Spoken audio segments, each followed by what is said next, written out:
मध्ये कळवा आणि व्हिडिओ।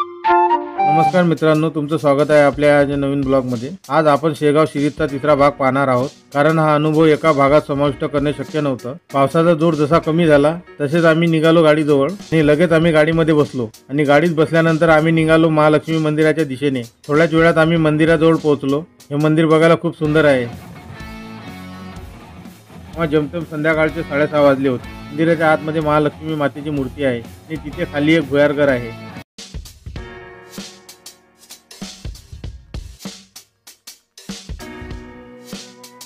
मी भुयार घरात गेलो। ते 12 ज्योतिर्लिंगाची स्थापना केलेली होती।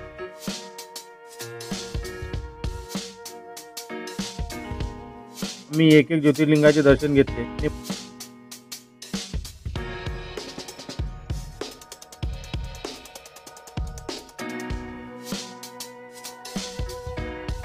बाहेर आलो। मंदिराच्या पाठीमागे मुलांसाठी एक प्लेग्राऊंड आहे। तिथे जाऊन आम्ही खूप धमाल केली आणि मुलांनी मस्ती केली। काही व्हिडिओ आणि फोटोही काढले।